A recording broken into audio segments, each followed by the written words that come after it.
للہ تمام تعریفیں اس ذات اقدس کے لیے ہیں جو سارے عالموں کا پروردگار ہے، جس نے ساری کائنات کو پیدا فرمایا، ساری کائنات کو روزی دے رہا ہے، میدان محشر کا مالک و مختار ہے۔ یقیناً اس خدا رب ذوالجلال نے ہم اور آپ کو اپنے نبی مکرم، رسول محتشم، صاحب لولاک، باعث تخلیق کائنات، فقر موجودات، حضور تاجدار مدینہ حضرت محمد مصطفیٰ احمد مجتبی صلی اللہ تعالی علیہ وسلم کی امت بابرکت میں پیدا ہونے کا اعزاز بخشا۔ صاحبو، جیسا کہ قرآن مقدس کی جس آیت مبارکہ کو پڑھا گیا ہے، اللہ رب العالمین اپنے کلام لم یزل میں ارشاد فرما رہا ہے، ان تعودوا نعمت اللہ لا تحصوها، کہ لوگوں رب تبارک و تعالیٰ کی نعمتوں کو تم شمار نہیں کر سکتے۔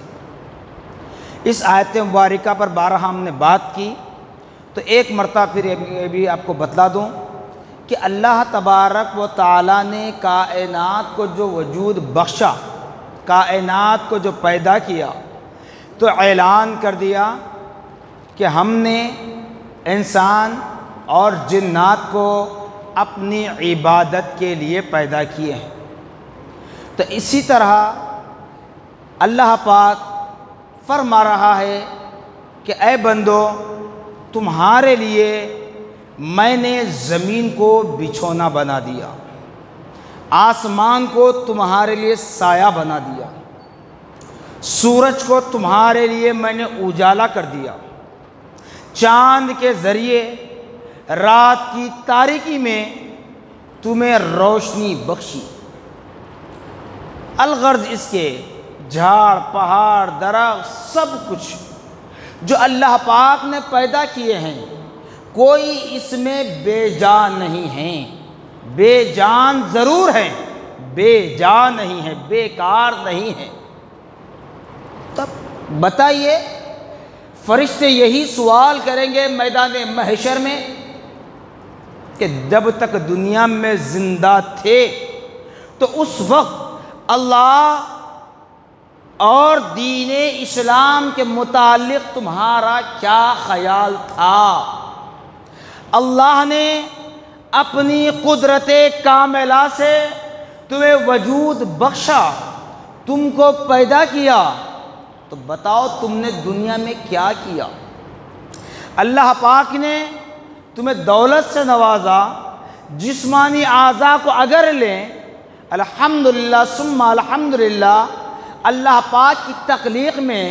90% ایسے لوگ ہیں جو صحیح سالم ہیں، تندرست ہیں، صحت مند ہیں۔ ہر چیز کا جواب دینا ہے۔ تو خدا کا یہی سوال ہوگا کہ بندے، میں نے تیرے لیے جب یہ کیا تو بتا تو نے میرے لیے کیا کیا؟ تو نے میرے لیے کیا کیا؟ جس کو آسان انداز میں آپ کو بتاؤں، میں تو ہمیشہ یہی کوشش کرتا ہوں کہ دقیق الفاظ کا استعمال نہ ہو، ایسے الفاظ کا استعمال کروں جس سے مجھ جیسے علم نہ رکھنے والوں کے دماغ میں بات بیٹھ جائے۔ جیسے کہ آج ہم کسی کی اولاد ہیں، جس وقت ہم ماں کے پیٹ سے جنم لیے، اس دنیا میں آئے، تو بتاؤ ہمارے پاس کیا تھا؟ سوائے رونے کے کیا تھا؟ کیا ہمارے ہاتھوں میں کچھ طاقت اتنی تھی کہ ہم کوئی چیز کو پکڑ سکیں؟ کیا ہمارے پیروں میں اتنی طاقت تھی کہ ہم بھاگنا چلنا تو دور ہے، پیدا ہوتے ہی رینگنا تو شروع نہیں کیا نا، سوائے جگہ پہ پیر ہلانے کے؟ تو جس ماں نے، جس باپ نے ہماری اتنی پرورش کی، جب ہماری اس طریقے سے تربیت کی، تو بتاؤ جب ہم نوجوانی کی عمر کو پہنچ جائیں، پھر اس کے بعد ہمارا نکاح ہو جائے، تو ہم کیا اس شریک حیات کی آڑ میں اپنے ماں باپ کے اس دور کو، اس زمانے کو بھول بیٹھیں گے؟ یہ اور بات ہے کہ کہیں کچھ معاملات الگ ہوتے ہیں، لیکن جو آمدن جانتے بوجھتے ایسے حرکت اگر کریں گے تو جب بوڑھے ماں باپ آپ سے سوال نہیں کریں گے کہ بیٹا کیا یہی دن دیکھنے کے لیے تمہیں تربیت کی تھی ہم نے، کیا یہی دن دیکھنے کے لیے ہم نے تمہاری پرورش کی تھی، تو اس وقت ماں باپ کو کیا جواب دو گے؟ تو خدائے رب العالمین بھی میدان محشر میں یہی سوال کرے گا، کیا یہ کالا دل لے کر آنے کے لیے، یہ زنگ آلود دل لے کر آنے کے لیے تمہیں دولت سے نوازا تھا، تمہیں جو علم سے نوازا تھا، تمہیں جو ہنر سے نوازا تھا، جو تمہیں طاقت سے نوازا تھا، جو تمہیں دنیا کی دولت سے سرفراز کیا تھا، تو کیا آج جب میری بارگاہ میں آؤ تو سوائے نہیں ہاں لا ادری، میں نہیں جانتا ہائے افسوس، یہ کہنے کے لیے تمہیں بھیجا گیا تھا؟ نہیں، بلکہ اللہ پاک نے ہمیں اپنی اطاعت گزاری فرما برداری کے لیے پیدا کیا، اسی لیے ہم رب تبارک و تعالیٰ کو راضی کرنے کی کوشش کریں۔ اور قرآن پاک یہی بتا رہا ہے کہ لوگوں، رب تبارک و تعالیٰ کی نعمتوں کو تم شمار نہیں کر سکتے۔ آج ہم چند نمازیں پڑھ لیں، جی چند سجدے کر لیں، چند روزے رکھ لیں رمضان کے آنے پر، چند زکوٰۃ کی رقم ادا کر دیں، زندگی میں ایک مرتبہ حج کر لیں، تم یہ اتراتے ہیں ہم اپنے اعمال پر، میں نمازی ہوں، میں صائم ہوں، میں سخی ہوں، میں خانہ کعبہ کا طواف کر چکا ہوں۔ اللہ معاف کرنے والا ہے، اللہ معاف کرنے والا یقیناً، لیکن اللہ تعالیٰ جہاں فرما رہا ہے میں معاف کرنے والا ہوں، وہیں پر آگے فرما رہا ہے میں غافلوں کی مدد نہیں کرتا،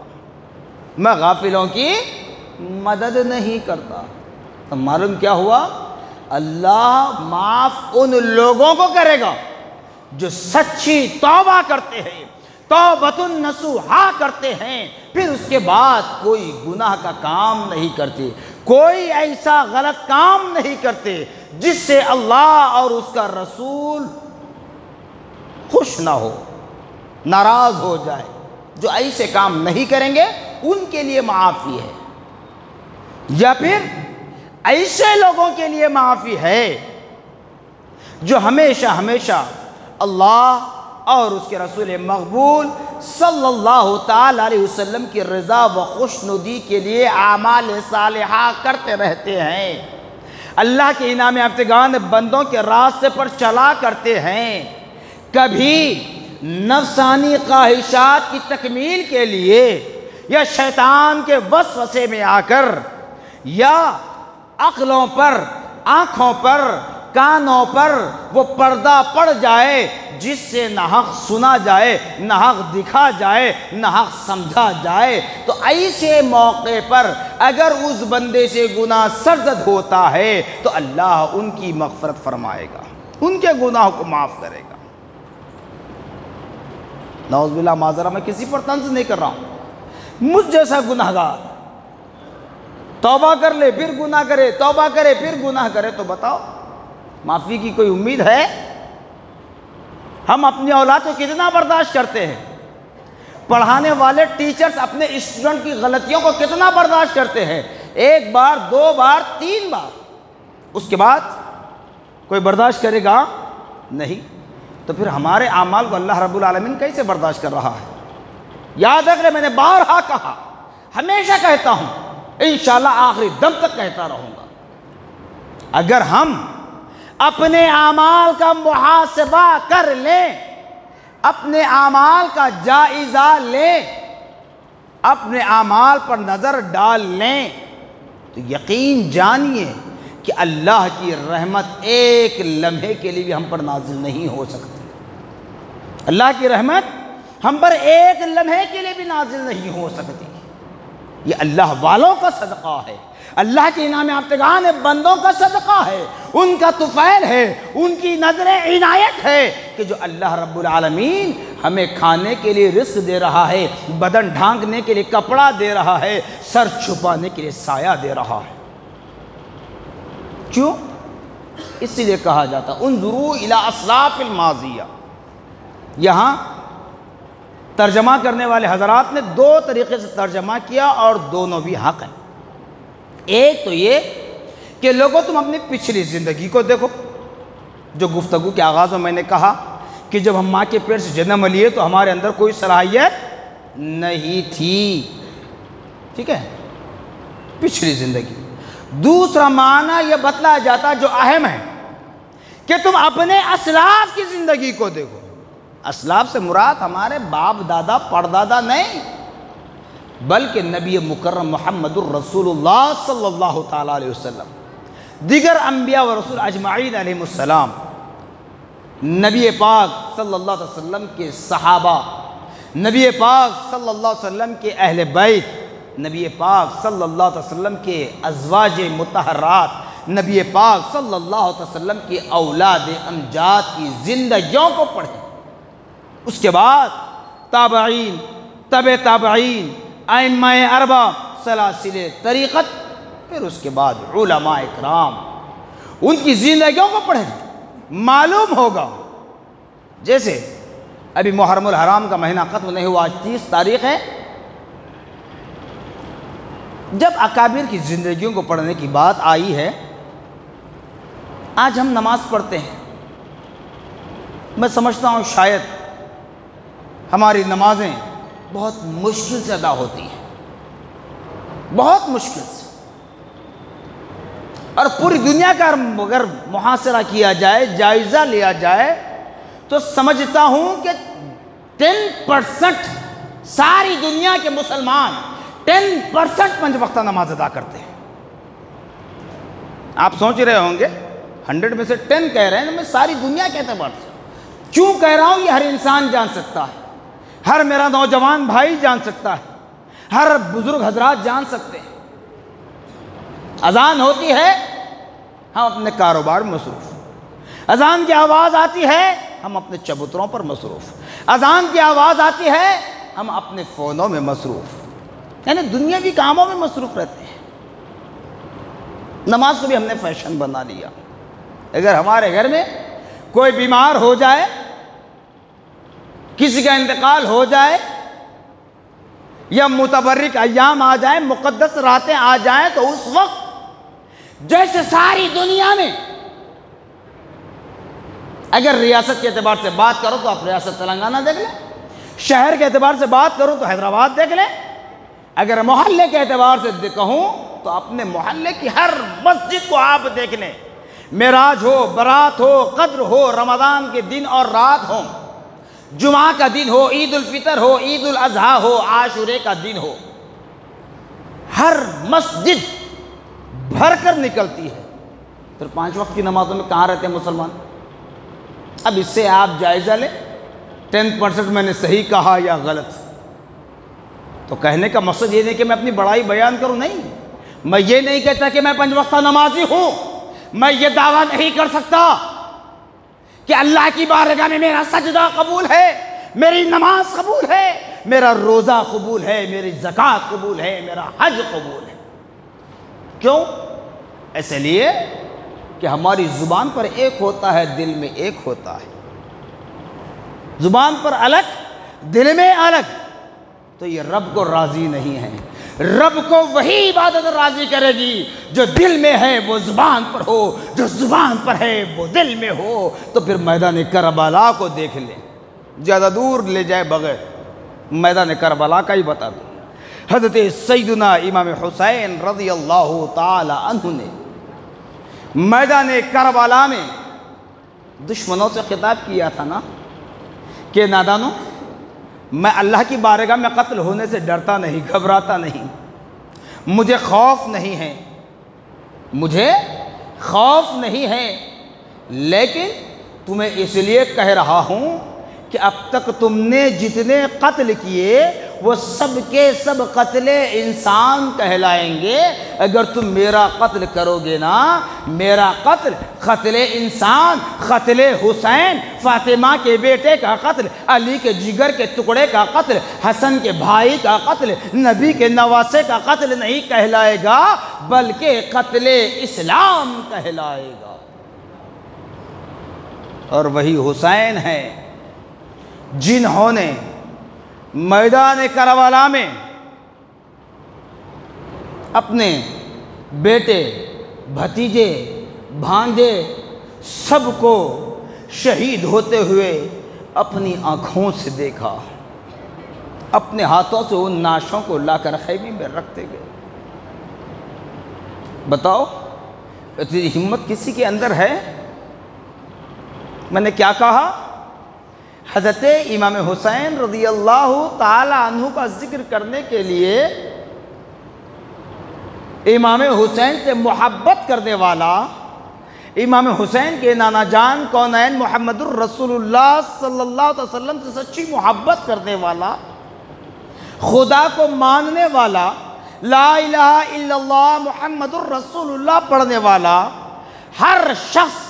ہر بندے کو اگر یہ کہہ کر بٹھا دیا جائے کہ امام حسین کے اوصاف کو بیان کریں، امام حسین کی تعریف لکھیں، تو یاد رکھ لیں زندگیاں ختم ہو جائیں گی، قیامت کا وہ سورج بھی طلوع ہو جائے گا، لیکن حضرت امام حسین رضی اللہ تعالی عنہ کے اوصاف حمیدہ ختم نہیں ہوتے۔ ہم چیدہ طور پر اس لیے بیان کر لیتے ہیں تاکہ ہمیں کچھ درس حاصل ہو جائے اور ذکر حسین کے ذریعے، حسین کا نام لینے سے ہماری نجات کا ایک ذریعہ بن جائے۔ حضرت سیدنا امام حسین رضی اللہ تعالی عنہ جو صبر کر رہے تھے، محاسبہ کر لیں آج ہر کوئی اپنا اپنا کہ ہمارے اندر وہ جذبہ ہے، وہ صبر ہے، وہ مادہ ہے کہ ہم اتنا برداشت کریں گے؟ تو حضرت امام حسین رضی اللہ عنہ میدان کربلا میں جب گئے، نیزے پر قرآن پڑھ، امام حسین میدان کربلا میں اپنی جان کو قربان کرتے ہوئے اپنے نانا کی امت کو یہ درس دے کر جا رہے ہیں کہ لوگوں زندگی کے کسی مرحلے میں کیوں نہ ہو نماز کو نہ چھوڑنا۔ اگر نماز معاف ہوتی تو حضرت حسین پر ہو سکتی تھی، لیکن حضرت حسین نے بتلا دیا میں میدان رن میں ہوں، میدان جنگ میں ہوں، دشمنوں کے جھرمٹ میں ہوں، تیر و تلوار کے سائے میں ہوں، تب بھی خدا کی عبادت مجھ پر معاف نہیں، تو اے میرے نانا کی امتیوں تم پر نماز کیسے معاف ہو سکتی ہے جو تم نماز چھوڑتے جا رہے ہو؟ تو نماز کو فیشن نہ بناؤ، اللہ کی نعمتوں کو چند عبادت کے ذریعے ادا کرنا اگر ہوتا تو پھر نہ جنگ بدر ہوتی، نہ جنگ احد ہوتا، نہ جنگ حنین ہوتی، نہ کوئی غزوہ ہوتا، نہ میدان کربلا واقع ہوتا۔ اگر چند اعمال سے اللہ کی نعمتوں کا شکر ادا ہو جاتا، چند اعمال کی وجہ سے اللہ کی نعمتوں پر شکر بجا لایا جا سکتا، تو پھر نبی پاک صلی اللہ تعالی علیہ وسلم کی حیات مبارکہ اور آپ کے صحابہ اکرام کے اعمال کیسے تھے؟ صحابہ پیارے آقا صلی اللہ تعالی علیہ وسلم کے ایک ایک عمل کو زندہ رکھتے۔ اگر کبھی پیارے آقا صلی اللہ علیہ وسلم کسی جگہ بیٹھ کر مسکراتے، تبسم فرماتے، قربان جائیے ان صحابہ اکرام پر کہ وہ صحابہ نبی کی اس سنت کو ادا کرنے کے لیے اس مقام پر بیٹھ کر مسکرایا کرتے تھے، اس مقام پر بیٹھ کر تبسم فرمایا کرتے تھے، جبکہ یہ نہ فرض ہے، نہ واجب ہے، نہ اس میں کوئی اور بھلائی ہے، صرف نبی کی سنت کو برقرار رکھنے کے لیے۔ تو بتاؤ آج ہمارے اندر ویسے اعمال ہے، وہ کیفیات ہیں جو ہم اترائیں گے کہ میں نمازی ہوں، میں صائم ہوں، میں سخی ہوں، میں حاجی ہوں، اللہ پاک مجھ سے راضی ہو جائے گا، میں ان کا وسیلہ کیوں لوں؟ جی، اور پھر ایک بار کہتا ہوں کیونکہ سوشل میڈیا پر باتیں دیکھنے میں آ رہی ہیں بار بار، تو اس لیے آپ کو آگاہ کرتا ہوں، یزید پلید جو حضرت امام حسین کا قاتل تھا، قاتل ہے، کل قیامت تک قاتل ہی کہلائے گا، وہ چاہے میدان کربلا میں تھا یا نہیں تھا۔ ہم بھی کہتے نہیں تھا، دمشق میں بیٹھا ہوا تھا، حکم کس نے دیا تھا؟ یہی سوال ہے میرا۔ اگر واقعی یزید پلید لعنتی بے قصور ہے، جب حضرت سیدنا امام حسین رضی اللہ تعالیٰ عنہ کو شہید کرنے کے بعد آپ کے جسم اقدس سے آپ کے سر انور کو جدا کیا گیا اور حلق کو نیزے پر لٹکا کر، آپ کے چہرے اقدس کو نیزے پر لٹکا کر جشن مناتے ہوئے کوفہ کی گیٹ پر لے جایا گیا، تو بتاؤ اس وقت یزید پلید نے جتنے بھی امام حسین کے قاتل ہیں، شمر ذوالجوشن ہو یا عبداللہ ابن زیاد ہو، کوئی ہو، کیا ان کو معزول کیا؟ بہت باتیں بتاتے ہیں تاریخ سے، ارے تاریخ اپنی جگہ ہے، محبت کا تقاضا اپنی جگہ ہے۔ اگر ایسی ہی بات کرو گے تو پھر میں کہوں گا اگر تم میں سے کسی کے باپ کا کوئی قاتل ہے تو اس کو بھی تم معاف کرنا چاہیے، اس کو بھی تم برا بھلا نہ کہنا چاہیے، اس سے بھی دوستی کا ہاتھ ملانا چاہیے، جیسے آج تم یزید پلید لعنتی کو نعوذ باللہ معاذ اللہ استغفر اللہ امیر المومنین کا درجہ دیتے ہو۔ بتاؤ کیا کیا اس نے؟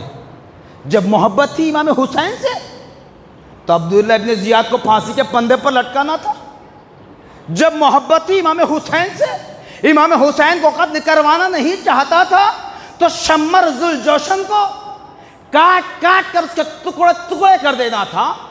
جب نبی سے، نبی کی آل سے تجھے محبت تھی تو پھر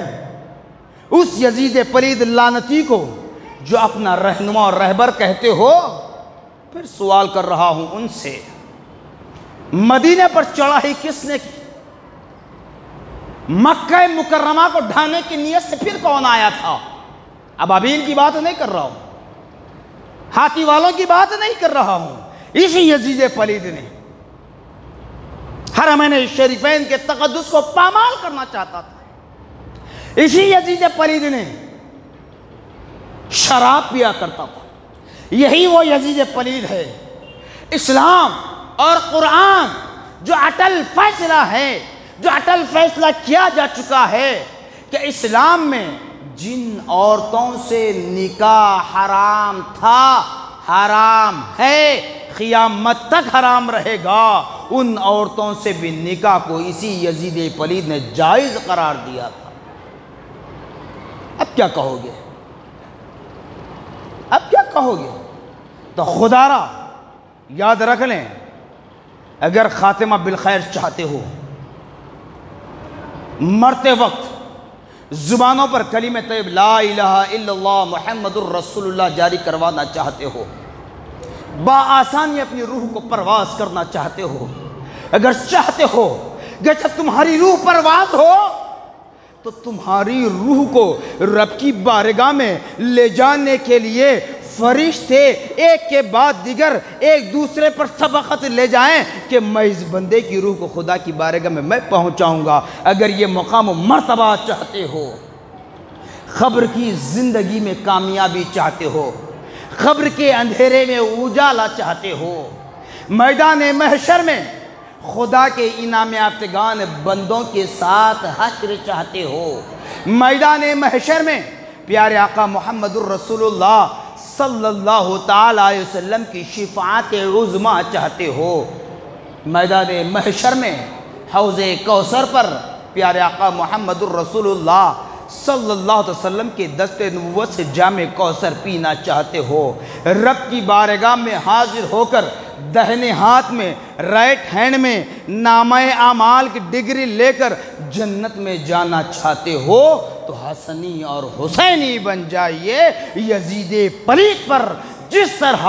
حسین کے گھر والوں نے نبی کی آل نے لعنت بھیجی ہے، اسی طرح قصب قیامت تک لعنت بھیجتے رہو۔ کیوں کہ جب ہمارے باپ کے قاتل سے ہم بدلہ لے سکتے ہیں، ہمارے بھائی کے قاتل سے ہم بدلہ لے سکتے ہیں، ہمارے دوست کے قاتل سے ہم بدلہ لے سکتے ہیں، تو امام حسین اسلام کی جان ہے۔ اگر امام حسین میدان کربلا کا سفر نہ کرتے، میدان کربلا میں اپنی جان کو عزیز نہ جان کر قربان نہ کرتے، تب پھر یہ قرآن ہمارے ہاتھوں میں نہ ہوتا، یہ مسجد محراب و ممبر نہ ہوتے۔ اللہ اس کا رسول حاضر و ناظر ہے کہ امام حسین کی شہادت کا صدقہ ہے یہ مسجد، یہ محراب و ممبر ہمیں عطا کیے گئے ہیں، یہ مینار ہمیں عطا کیے گئے ہیں، یہ قرآن ہمیں ملا ہے۔ اسی لیے کہنے والے کسی عاشق حسین نے کیا خوب کہا، قرآن چھپانا یہ ہر عبد الوحید کو آتا ہے، قرآن چھپانا یہ ہر عبد الوحید کو آتا ہے، قرآن بچانا کربلا کے شہید کو آتا ہے۔ جب قرآن بچا نہ ہوتا تو چھپا کیا ہوتا؟ جزاکم اللہ خیرا جزا، وآخر دعوانا الحمدللہ رب العالمین۔